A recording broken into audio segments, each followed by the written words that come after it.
Hey guys, as you know, DJI finally entered the action camera market with the DJI Osmo action camera.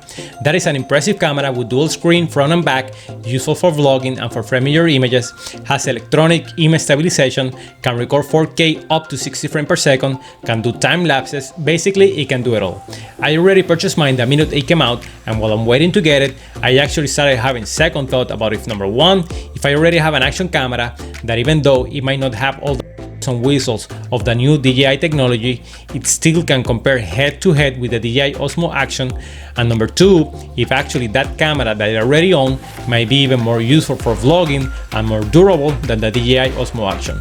And I'm talking about the Sony FDR X3000 action camera, a camera that was released back in 2016 and I still think is one of the greatest cameras I've ever used.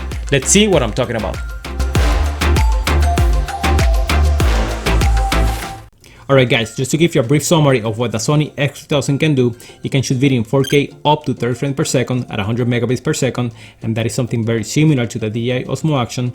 It can also shoot slow motion at 1080p at 120 frames per second, can do time lapses, but this is only in JPEG and you have to post-process the images. It also has a 5-axis in-body stabilization system that helps you stabilize your footage. It also includes a micro Hdmi port so you can connect your camera to other devices. And lastly, the best three features, and something that the DJI Osmo Action is missing, is that number one, it has a 3.5 mic input so you can connect your external microphone directly to the camera for a better audio experience. Second, the camera already includes a 1/4-inch mount built into the camera, and this will allow you to connect the camera directly to any tripod. And something super important for the protection of your camera is that it includes a plastic housing that will protect your camera from getting damaged if you drop it, especially if you're planning on using the camera for action sports.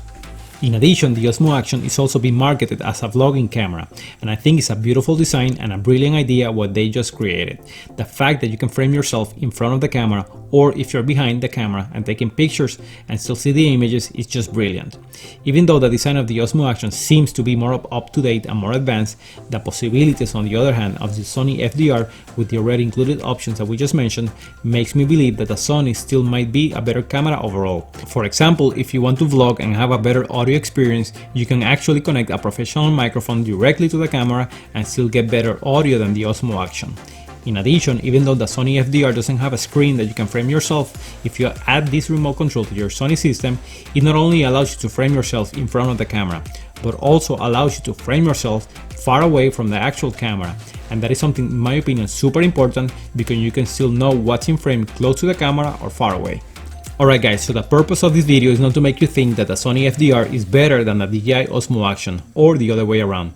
My goal is to show you what options you have available before you buy any action camera and hopefully help you decide the best one for you. Once I get my camera, I will be comparing both and I will show you which camera performs better side to side.